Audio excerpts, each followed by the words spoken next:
There is nothing so wonderful in the world as telling stories. Tous les matins, on essaye de traverser le miroir et de regarder le monde différemment.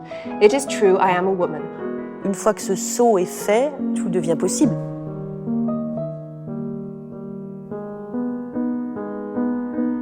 Bonjour, je suis Charlotte Casiraghi.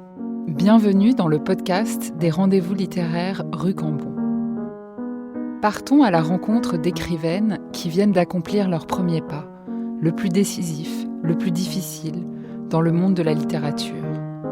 Comment est née leur vocation ? Quels sont leurs rituels d'écriture ? Qui les lit et que lisent-elles ?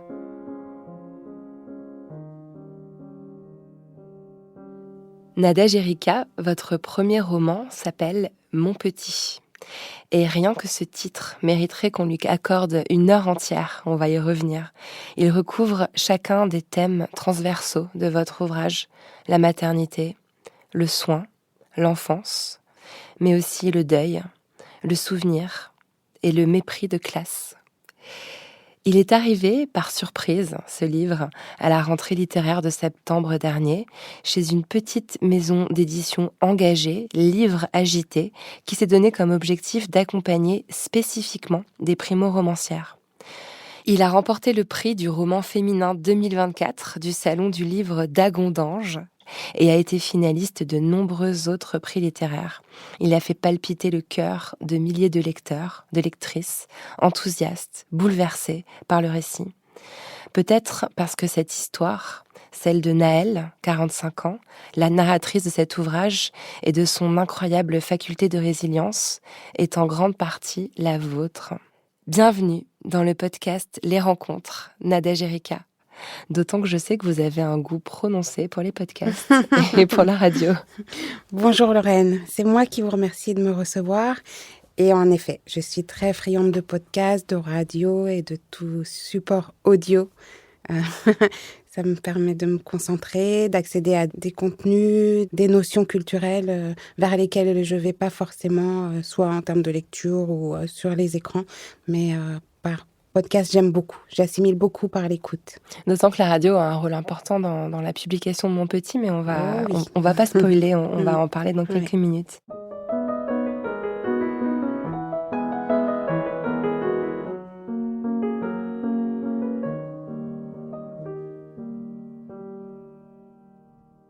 Nadège Erika, comment s'est faite votre rencontre avec l'écriture ?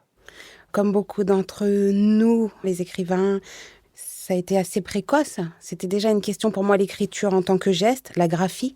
Quand j'étais toute petite, on me raconte, je m'en souviens pas, mais ma grand-mère a pu me raconter, et ma mère également par la suite, qu'avant l'entrée en maternelle, j'avais très peur. Je leur disais que je pouvais pas aller à l'école. J'avais pleuré plusieurs fois pendant les vacances avant la rentrée. Je peux pas aller à l'école parce que je sais pas lire, je sais pas écrire. C'était déjà une question pour moi.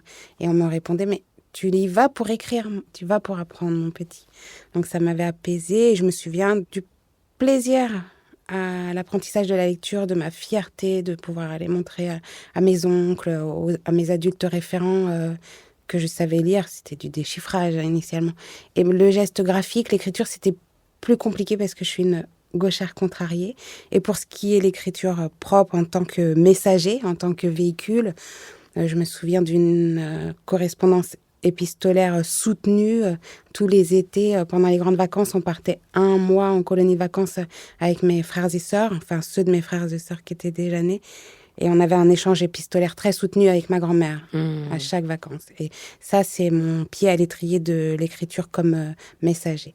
Je me doutais que votre grand-mère serait citée parce que donc, dans le livre, dans Mon Petit, la grand-mère de la narratrice est une femme d'un milieu populaire qui vit à Belleville, mais qui a une grande passion pour la lecture, qui, quand elle n'est pas en train de cuisiner ou de s'occuper des enfants, est toujours avec un livre à la main. Est-ce que c'est elle, cette grand-mère, qui vous a transmis l'amour des mots ?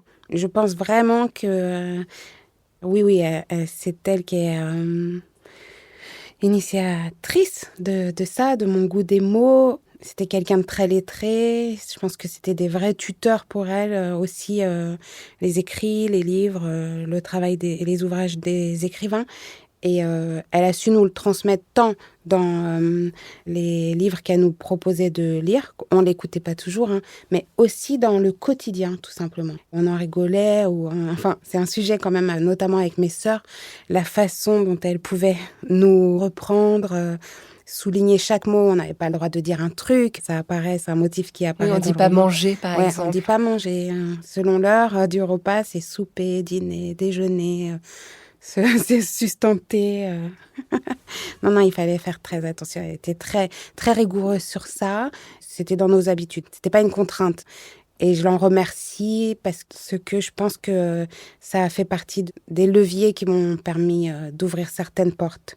Quand on a les mots, on a des clés. Et pourtant, j'ai relevé là un paradoxe parce que c'est aussi cette grand-mère avec d'autres femmes de votre famille qui vous transmet le silence. Le silence, pas sur n'importe quel sujet. Ouais. Elle choisissait leur silence. Ma mère aussi lit beaucoup d'ailleurs, donc j'ai vu toujours ces deux figures d'attachement parental beaucoup lire. Oui, le silence sur des sujets tabous, épineux, qui se discutent plus aisément de nos jours. Vous voulez qu'on aborde tout de suite les objets du silence? On peut, c'est tous les tabous qu'il pouvait y avoir. Autour de la paternité, autour de certains deuils que peuvent connaître des familles. Ouais. Tous les sujets douloureux finalement étaient tus, il n'y avait pas de mots. Mais sur tout le reste, les mots avaient une importance. Mais c'est intéressant, je trouve que quelque part, à retardement, ces mots qu'elle vous a fournis dans votre enfance ont été les armes qui vous ont permis de lever ces silences qui étaient lourds à porter pour vous. Le silence, ça peut être toxique, hein. C'est un poison lent et très efficace. Et les mots sont l'unique antidote, à mon avis, à ce poison. Ouais. Et d'ailleurs, c'est pour ça que vous avez écrit Mon Petit. À un moment donné, dans votre vie, vous vous êtes dit cette histoire a besoin d'être racontée. Mon parcours de femme, de mère, est une histoire qui peut inspirer d'autres personnes, qui doit être entendue par le plus grand nombre. Et votre premier réflexe est de réfléchir à une journaliste qui pourrait vous accompagner. Vous vouliez co-écrire un livre et non pas l'écrire toute seule. Pourquoi n'avez-vous pas cette idée que vous pouviez l'écrire par vous-même? C'était un manque de légitimité? J'ai toujours eu l'écriture comme compagne et on m'a souvent dit tu devrais écrire un livre et ça méritait. Je trouvais que c'était très indécent et je trouvais que c'était très peu respectueux de l'écriture que je tiens pour être une chose sérieuse. Il suffit pas d'avoir un style, il suffit pas de savoir écrire, il suffit pas d'en avoir envie pour se permettre de le faire, je trouve. Enfin, de le faire correctement. Et il suffit pas d'avoir un sujet pour écrire quelque chose aussi de digne. En tout cas, à mon sens, hein, ça n'est que mon avis. Et est venu un temps dans ma vie où un de mes fils a traversé des maltraitances hospitalières.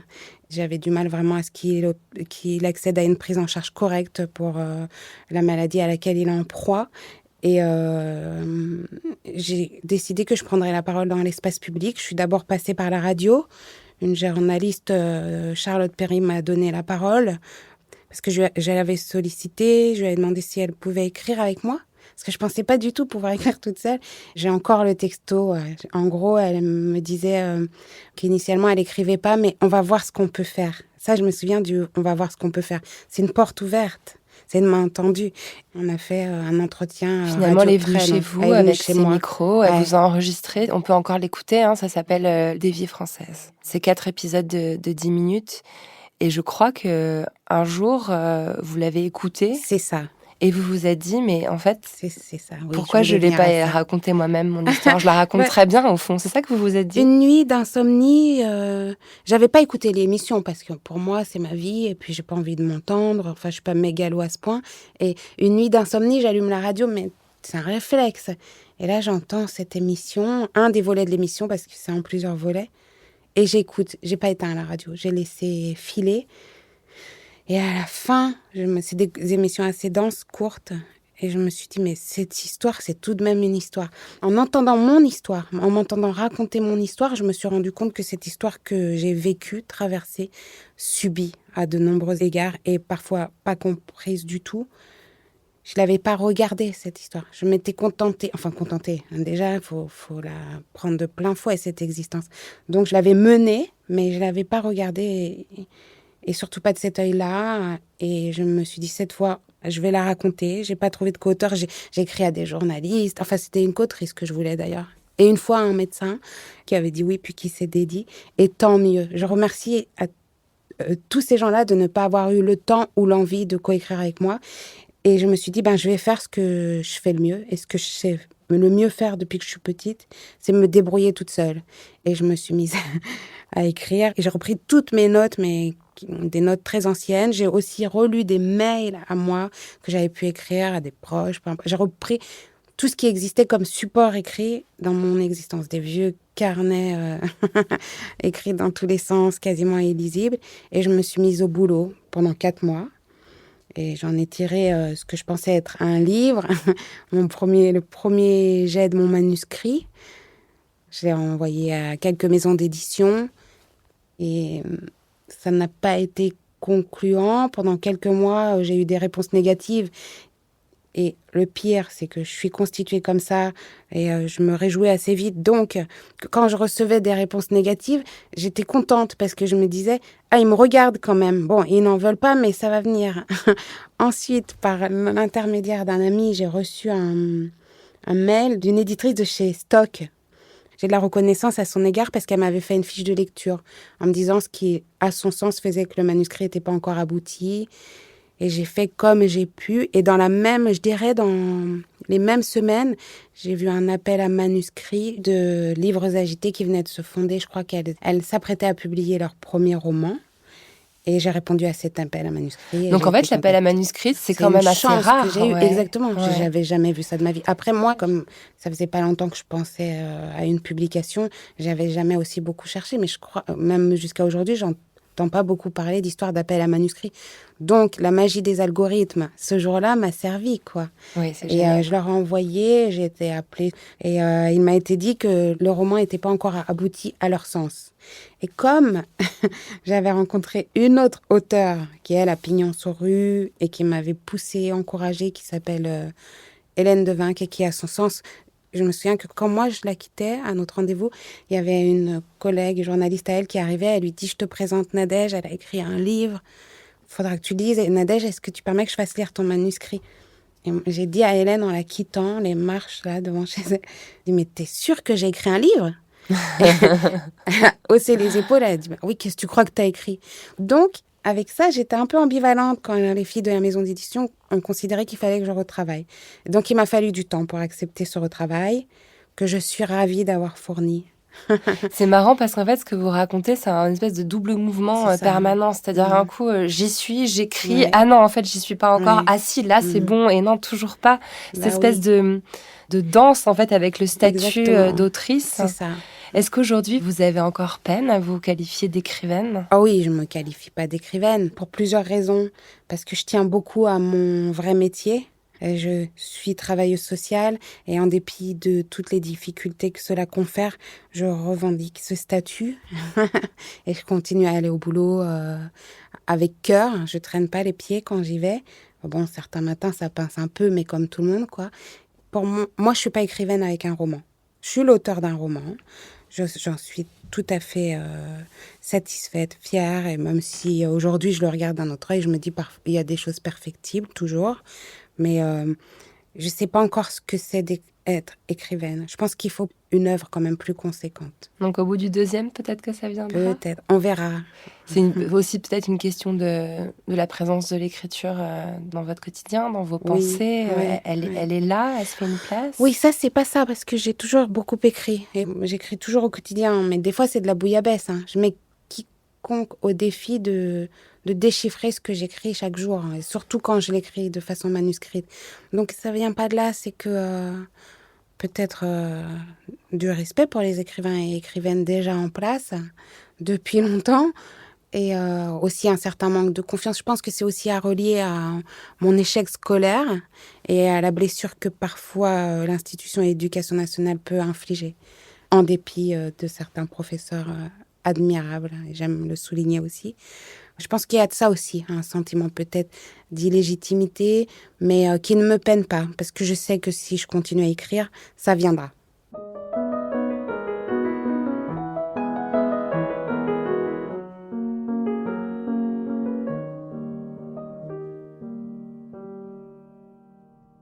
Est-ce que vous vous rappelez de l'émotion que vous avez ressentie quand vous avez tenu ce livre? C'est avec sa couverture multicolore, cette silhouette de petite fille au milieu qui doit ressembler à la petite fille que Oui, vous avez oui. été. Qu'est-ce que vous avez ressenti quand vous l'avez tenu dans vos mains? Je m'en souviens très bien. C'était la première fois que je rencontrais les attachés de presse. J'étais très impressionnée. Il m'a dit « Alors, tu as vu ton livre? T'es contente ?» Et il me l'a tendu. Et j'ai eu un mouvement de recul. Je ne reconnaissais pas dans ce petit objet merveilleux. Je peux tout à loisir souligner la beauté de cette couverture parce que c'est pas moi qui en suis l'auteur. C'est Petra Eriksson. Donc, Très très belle illustration. oui, j'ai eu beaucoup de chance. Et j'ai pas osé toucher le livre. J'ai dit non, je veux pas. Je regarderai toute seule. Il y avait quelque chose comme ça. Encore une fois, pour moi, là, je sais pas, il y avait un caractère indécent. Et je suis repartie avec mes exemplaires d'auteur. Et je les ai posés à la maison sur une table. J'ai bien sûr fait une belle photo pour Instagram.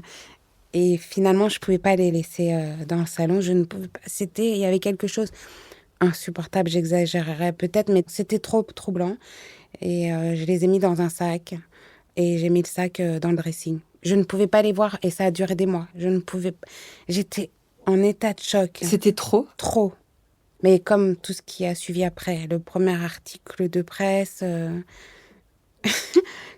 Je peux dire quelque chose? J'avais fait, pour un premier roman, j'ai eu un accueil critique formidable. Et j'ai eu un message de l'attaché de presse dans la discussion WhatsApp qu'on a avec les éditrices. Et donc, il était sorti l'article des Inrocks et la photo des Inrocks. Et j'étais sous le choc. Et il m'a dit, tu peux aller le chercher. Il y a un kiosque en bas de chez moi. Je suis allée chercher les Inrocks au kiosque. Et je suis allée prendre un verre en terrasse, un Perrier citron. J'ai commencé à feuilleter, j'étais très choquée, il n'y a pas d'autre mot, c'est bizarre, c'est peut-être un grand mot, mais c'est vrai que j'étais sous le choc et je me suis rendu compte que je me suis baladée toute la matinée avec ma poubelle, tellement j'étais sonnée. J'avais pas acheté la poubelle, j'étais complètement sonnée. Vous voyez, donc je suis pas prête à dire que je suis écrivaine parce que ça me dissocie complètement comme ça. Une dans mon distance quartier. entre l'objet, Ouais. entre l'article C'est et pas vous, moi, quoi. c'est très étrange. En plus, j'ai pris un pseudo. Donc, souvent, on me dit Naël, ma narratrice, Naël, c'est votre double. Mais c'est pire, Naël, c'est le double de Nadège Erika, qui est le double de moi. Donc, je suis quelquefois loin de Naël et Nadège Erika. Donc, ça fait que je me trimballe avec une poubelle. Cette distance est très Oui. intéressante. Ouais. Ouais, et la façon dont votre cerveau vous a invité à vraiment sortir de votre À ne corps. pas oublier pour que nous pas- étions 3. Est-ce que vous seriez d'accord pour nous lire la toute première page de ce tout premier roman? Oui.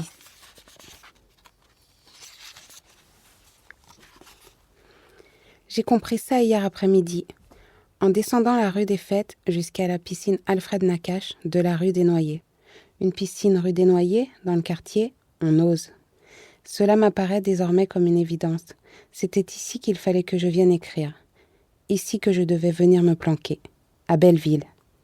Il y a une semaine que j'ai déserté les 27 mètres carrés du logement HLM que je louais depuis 4 ans, à mi-chemin entre la butte aux Cailles et le parc Montsouris. Le parc était ma pièce en rab, mon salon, ma salle à manger. J'y enchaînais les pique-niques à la belle saison, jusqu'à la fin de l'automne si possible, pour ne pas étouffer là-haut, au 6e et dernier étage, avec Sam, mon fils de 26 ans.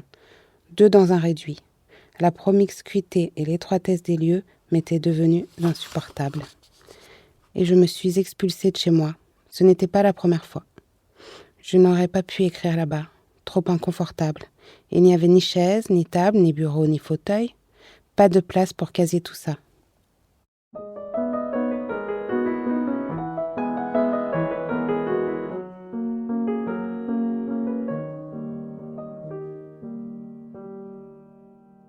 Alors, dans cette seconde partie du podcast, on s'intéresse justement au processus d'écriture. Comment on écrit, comment vous avez écrit ce livre. Et ce que je trouve passionnant, c'est que dès les premières pages de Mon Petit, vous faites voler en éclats Virginia Woolf. Vous expliquez que justement, vous écrivez sans cet espace à vous, sans cette pièce isolée, sans ce petit pécule d'argent de côté qui vous tranquillise.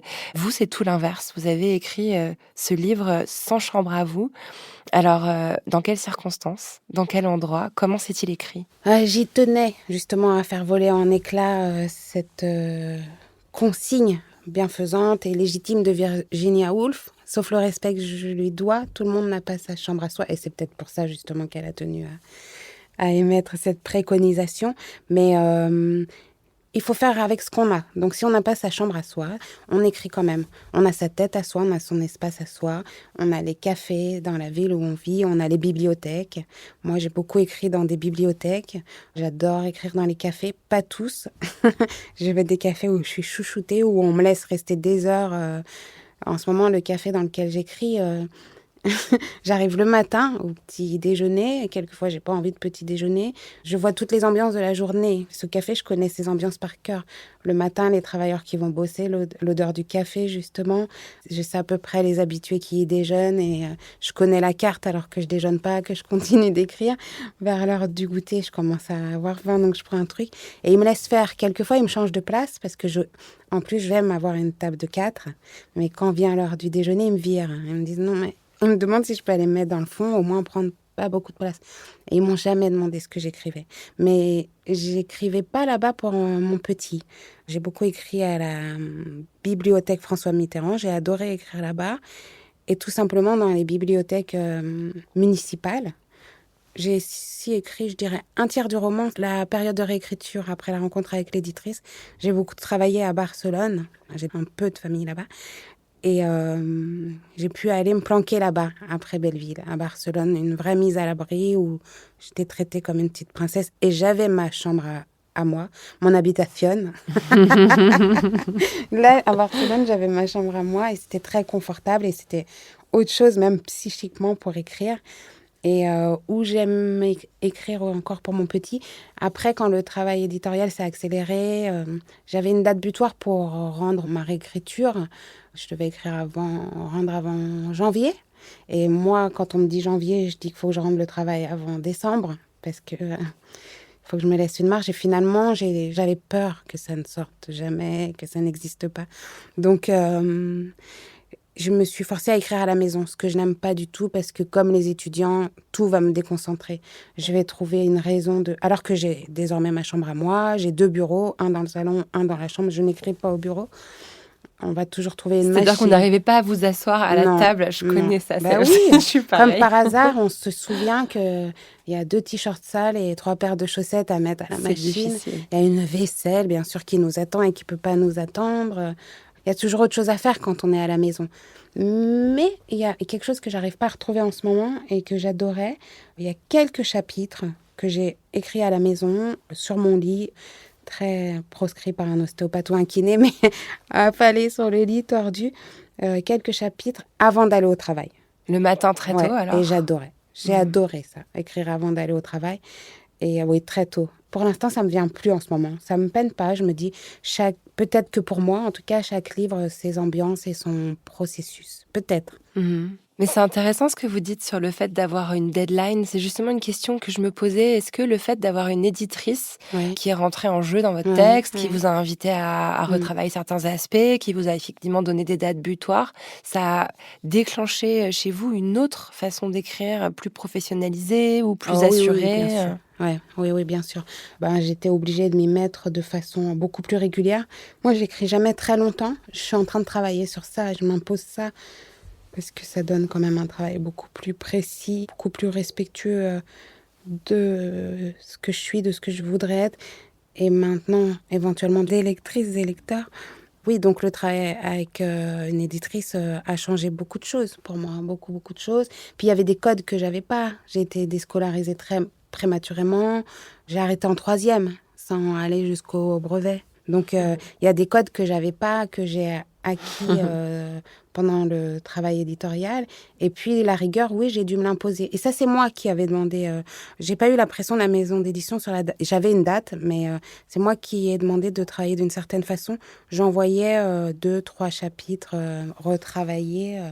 Sinon, je pense que je me serais laissée aller parce que j'ai jamais considéré que l'écriture devait être une contrainte. C'était ma soupape, c'était ma ventoline.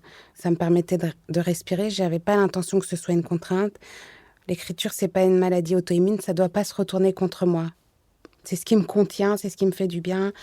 Donc, je voulais que ce soit confortable. Et le travail éditorial vient quand même un peu border tout ça, pour le meilleur et pour le pire. C'est un peu inconfortable parce que ça entrave un peu, mais c'est essentiel parce que ça permet d'aller jusqu'aux tables des libraires et jusqu'aux lecteurs et jusqu'à vous, en l'occurrence.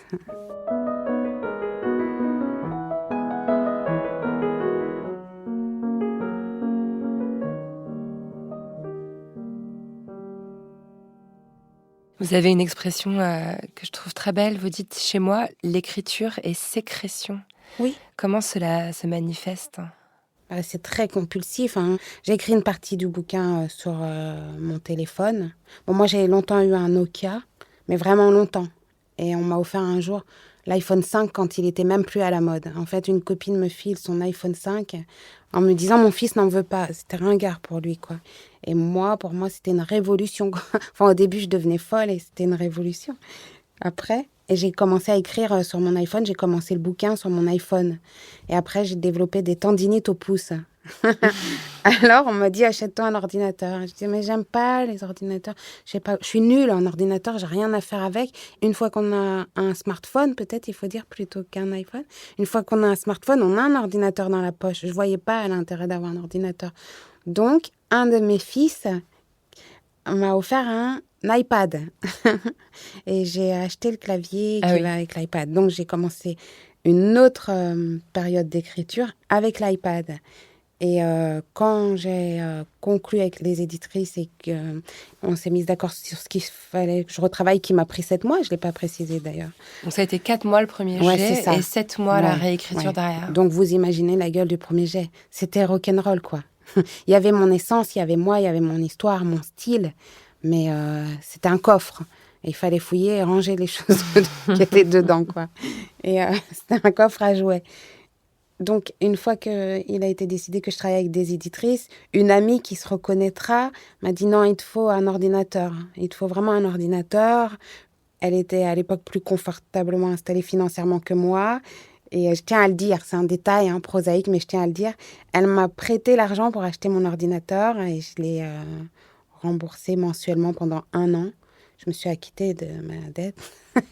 Oui, mais c'est important, ces petits coups de pouce que vous avez rencontrés sur le chemin qui vous ont donné de la confiance. D'ailleurs, elle est dans les dédicaces dans le bouquin et ça compte. Elle se reconnaîtra si toutefois elle écoute le podcast.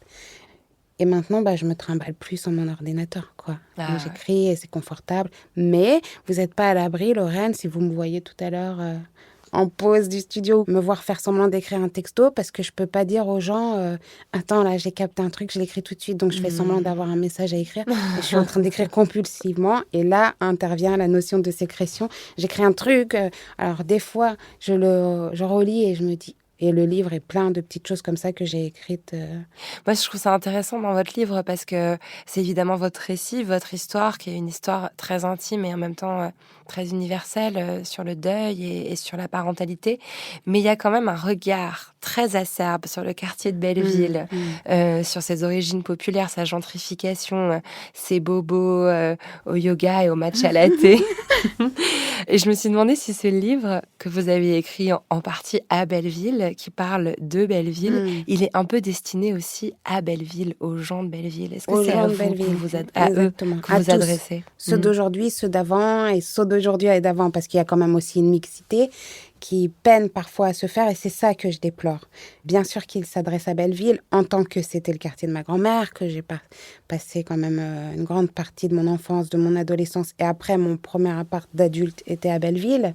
Donc bien sûr que j'adresse cet ouvrage à Belleville directement, Belleville en tant que quelqu'un, comme le dit Naël dans le livre c'est une mère, c'est un parent. Elle dit Belleville chaud comme le ventre d'une mère.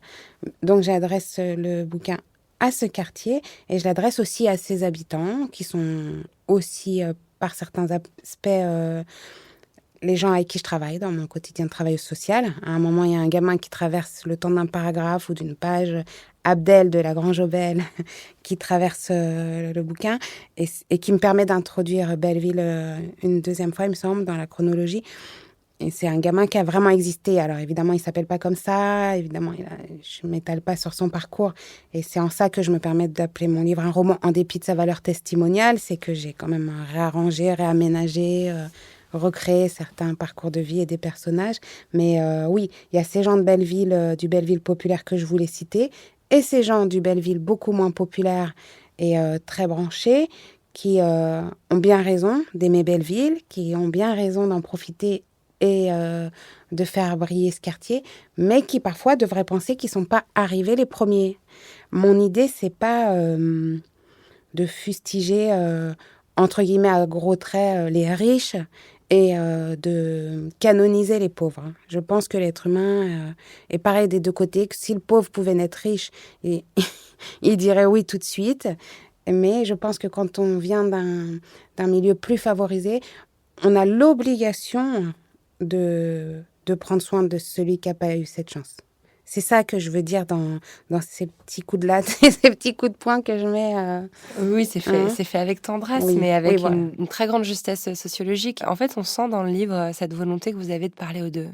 Et je trouve que ça se ressent notamment dans les dialogues. C'est rare de lire des bons dialogues réalistes, je trouve, dans des romans. Et on sent qu'il y a cette volonté dans les dialogues. Vous pouvez passer d'une langue assez soutenue, très descriptive dans les parties narratives, et dans les dialogues, passer à un langage plus quotidien. Oui, mais je suis ça, c'est mon essence. Je suis métisse, d'une part. Je suis métisse et je connais pas tout, mais j'ai approché la plus grande précarité et les plus belles paillettes.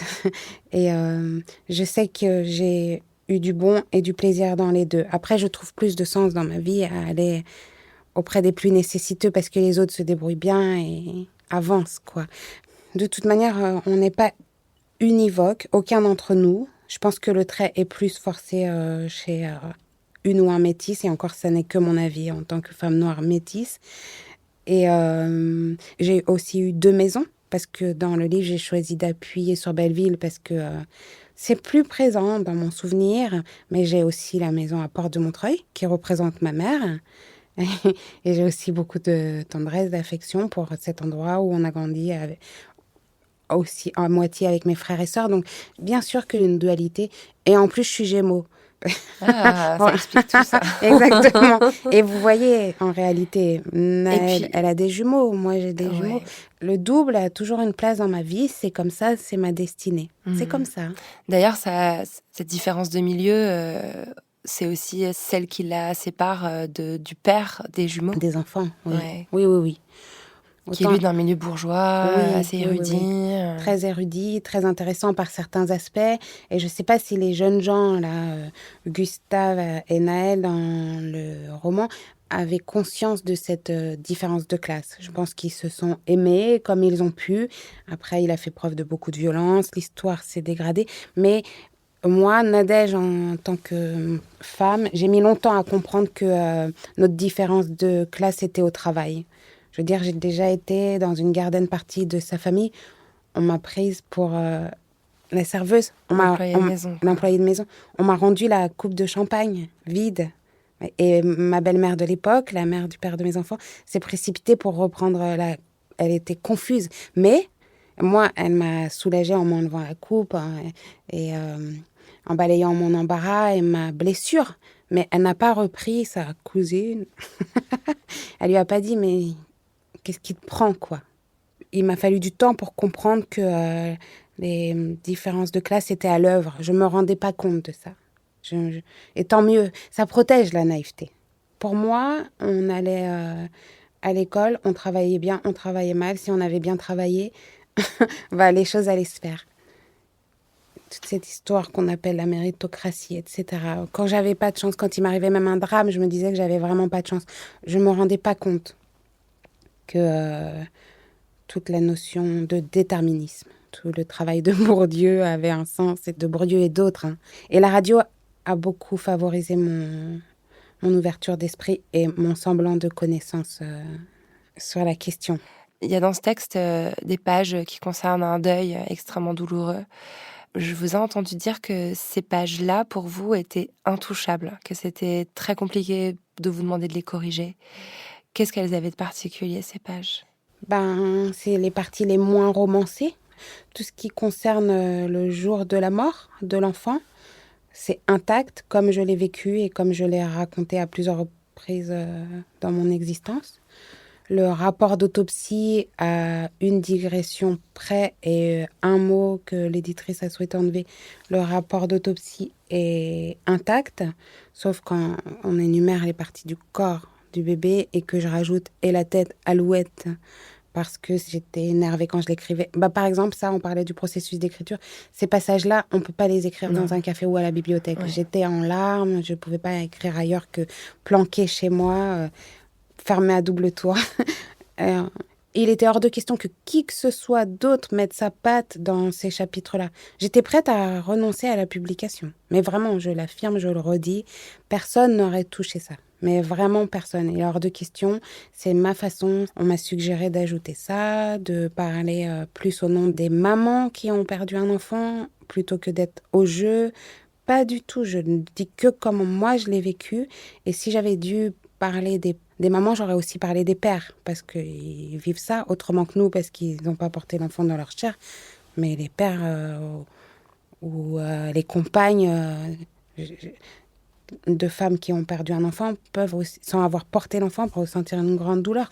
Donc je ne voulais parler qu'en mon nom, essentiellement en mon nom.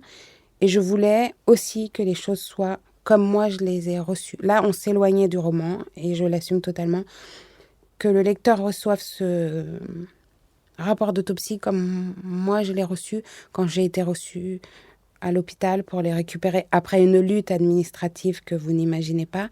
Et cette froideur, je voulais que ça se soit dit. Et par contre, le récit de la mort, après la mémoire transforme les choses, hein. Mais ce qu'il me reste du jour de la mort de mon fils, je voulais qu'il y ait que mes mots, mais même ma ponctuation. Je pense que même si j'avais fait une faute de français, une faute d'orthographe, une faute de grammaire, on n'y touchait pas. Il y a un mot dans le rapport d'autopsie que la correctrice estimait ne pas être le plus juste. Je crois me souvenir qu'on m'avait envoyé une définition. En tout cas, elle avait cherché une définition. Et j'avais dit que ça m'importait peu, même si c'était pas comme ça dans le dictionnaire. Le médecin légiste l'avait écrit comme ça, c'était comme ça que ça ressortirait. Et en plus, j'ai regardé sur Internet, le mot existe. Mais je peux pas vraiment vous répondre. C'était viscéral. De la même façon où je dis c'est une sécrétion, l'écriture pour moi, c'était viscéral. Personne ne retoucherait à ces passages. Mais je pense à la fois, ça peut paraître un peu extrême de ma part, et je suis sûre qu'on peut me comprendre sans avoir perdu un enfant. Parce que tout le monde a perdu quelqu'un. Et on veut pas qu'on parle à notre place quand on a des souffrances de cet ordre-là. Il n'y a pas de porte-parole, il n'y a pas d'interprète, il n'y a pas de filtre quand on parle de la mort de mon fils. Je vous comprends très profondément. Merci.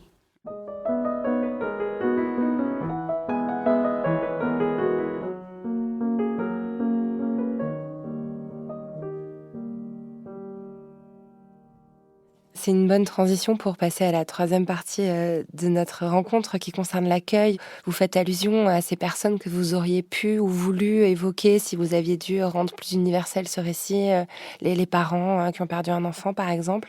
Est-ce qu'il y a des choses dans les rencontres en librairie par exemple avec vos lecteurs, lectrices qui vous ont particulièrement marqué ?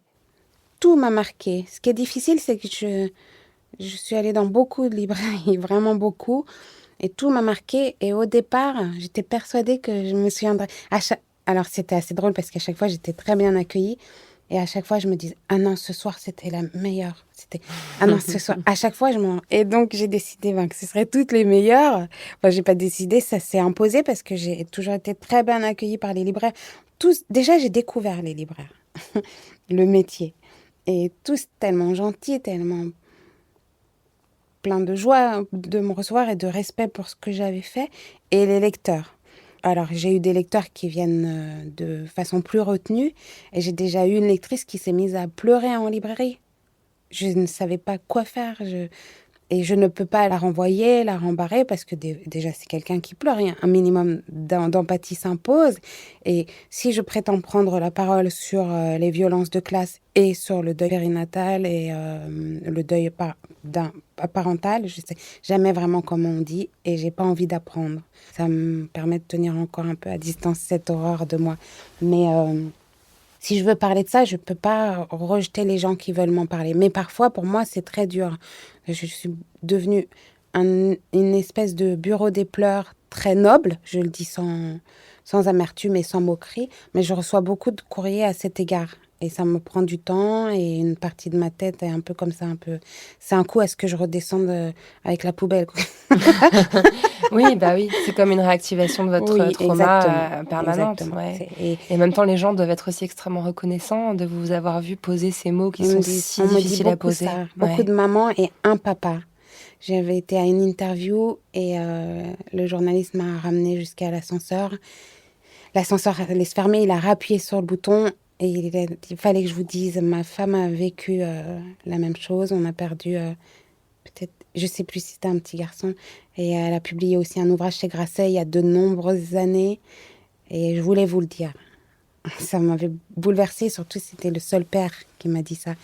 Et je reçois, oui, beaucoup de mails sur mon petit compte Instagram. Et le premier mail que j'ai reçu, c'était très violent. Je ne m'y attendais pas. Et la dame détaillait tout. Et je pouvais que l'accueillir et lui répondre. Et à la fois, je lui en ai un peu voulu de mettre tout le détail. Et à la fois, je pouvais que respecter qu'elle le fasse et qu'elle ait besoin de le faire. Ça voulait dire qu'on lui a pas donné l'écoute au moment. Et j'ai connu ça, de pas avoir l'écoute. Je me suis rendu compte très tard. C'est important de rappeler qu'un livre, une fois qu'il est sorti, il continue d'avoir une vie qui a un impact Oui, sur d'accord. la vie Non, de mais je son préfère autrice. ne pas- Donc, non, demander. j'imaginais bien que vous alliez me raconter des histoires de cet ordre parce que c'est un livre, oui, qui tisse un lien très fort en fait Ouais, avec la personne ouais. qui le lit. On a effectivement Ouais. envie de vous parler Oui, quoi, c'est quand on ça, le c'est très referme. étrange. Mm. Ça, c'est très étrange pour moi. Et l'autre jour, dans un salon du livre, une professionnelle pourtant aguerrie, hein, qui elle est dans une maison d'édition beaucoup plus installée, très prestigieuse à Paris. Et elle vient me voir, elle me dit qu'elle a lu mon bouquin. Et moi, j'étais impressionnée. J'ai vu les larmes monter chez elle. Elle dit, je crois que je pourrais jamais oublier ce livre. C'était trop beau. Concernant l'accueil, tous ces lecteurs, que ce soit des professionnels ou des lecteurs anonymes, je ne sais pas comment dire, m'ont donné, tant d'années après, mais me l'ont donné, il y a des gens qui l'auront jamais, un accusé-réception de ma souffrance, du message que j'essaye d'émettre depuis 30 ans, du message que l'un de mes enfants qui va pas bien essaye d'émettre malgré lui et très, très inconsciemment depuis plusieurs années maintenant. Tous ces gens qui ont lu mon livre et qui l'ont aimé m'ont donné cette accusé-réception. Et en ça, je vous remercie de me recevoir. C'est très joliment dit.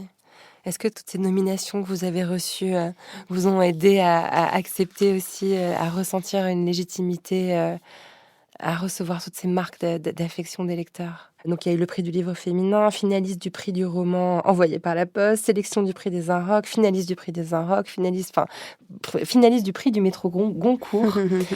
C'est quand même rare un livre qui est aussi remarqué. Alors, c'est multifactoriel. J'ai été entourée d'une équipe qui a tout fait pour mon bouquin et pour les autres bouquins de la maison d'édition. Ils ont tout fait pour que Mon Petit le Livre, on l'offre à Mon Petit le Vrai, ils ont tout fait pour que Mon Petit le Livre bénéficie du meilleur accueil. Ils se sont battus, ils ont tout fait au mieux. Et je pense que cette part du travail, on leur doit. Et que ce soit à la maison d'édition et les attachés de presse. Et après, je savais que je trouverais un éditeur. Il fallait que je perfectionne certaines choses, que j'acquière certains codes, mais je savais que j'avais une histoire, que j'avais un propos et que je dis pas les choses comme tout le monde. Donc, l'accueil favorable ne me surprend pas. Je savais que je toucherais des gens. En revanche, je n'imaginais pas du tout cette ampleur. Et moi, je suis pas du tout du sérail. J'ai pas fait d'études littéraires. J'ai fait des études de travail social et beaucoup plus tard, en plus que l'âge auquel on fait des études d'habitude. Donc, j'avais aucune idée de ce qui m'attendait. Ni les articles, ni les nominations. Je savais même pas quel était le travail d'une éditrice. Je ne connais pas du tout le milieu. Donc, pour en revenir à votre question, les nominations au prix et les articles, c'était une étrangeté pour moi. Un cadeau, c'était des cadeaux et aussi une source d'anxiété quand même. Parce qu'après, c'est un enjeu, mais pas pour moi. Enfin, je crois pas. Mais pour la maison d'édition qui a tout donné, c'est un enjeu. Et c'était difficile de supporter cet enjeu, je reconnais. Hein. Je blâme pas, c'est un état de fait. C'est pas ma vie, c'est pas mon milieu. Alors, c'était comme des cadeaux, mais des cadeaux bizarres, des cadeaux lourds. on revient à la maison avec un gros cadeau qu'on n'arrive pas à porter. Un Mais bouquet c'est de un fleurs, on n'a rêve. pas le bon vase Voilà, pour mettre dedans. exactement, le bouquet de fleurs où on est obligé de galérer à couper une bouteille en plastique ou des trucs comme ça. Le mettre dans la baignoire, aller chercher un vase alors qu'on n'avait pas envie de descendre. Vous voyez, ça demeure des cadeaux. Donc je suis très contente et très heureuse. Et c'est aussi pour mes fils, pour mes frères et sœurs, les enfants que nous avons été, un peu trimballés dans la joie, la bonne humeur, mais aussi l'adversité. Et pour les familles auprès de qui je travaille, que personne ne considère vraiment, eh ben, c'est aussi pour eux, même si c'est moi qui suis là aujourd'hui. Je ne parle pas en leur nom, je ne porte pas leurs paroles, mais je fais quelque chose pour eux, je veux dire. On va terminer avec un petit questionnaire. Nadège et Erika, si vous voulez bien me répondre le plus spontanément et le plus brièvement possible à ces quelques questions. Quelle est la chose la plus surprenante que vous ayez apprise en étant écrivaine ? C'est cette histoire bizarre de chacun lit le livre qu'il veut et qu'il voit. Alors moi, au début, je comprenais pas. J'avais l'impression que je racontais n'importe quoi à chaque fois parce que je me disais, mais t'as pas répondu la même chose. Et finalement, c'est parce que je pense que j'étais en empathie et dans quelque chose de l'ordre de la connivence avec le lecteur qui me parle à l'instant T, comme on dit. Je perdais mon fil. C'est très étrange. Qu'est-ce que les gens seraient surpris d'apprendre sur vous ? Vous voulez que je vous dise vraiment ? Oui. La vie de Naëlle, ma narratrice, est plutôt cool par rapport à ma vie. C'est vrai. Quelle est votre idée du bonheur parfait ? Je l'attends. Quel conseil donneriez-vous à quelqu'un qui veut exprimer sa créativité ? C'est Vanessa Paradis qui chante « Pas besoin de permis ». En un mot, comment aimeriez-vous qu'on se souvienne de vous en tant qu'écrivaine ? Endurante. À quoi ressemblera votre deuxième roman ? Une notion de liberté reconquise.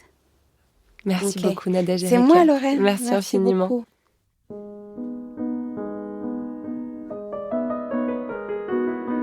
Merci d'avoir écouté cet épisode des Rendez-vous littéraires rue Cambon en podcast.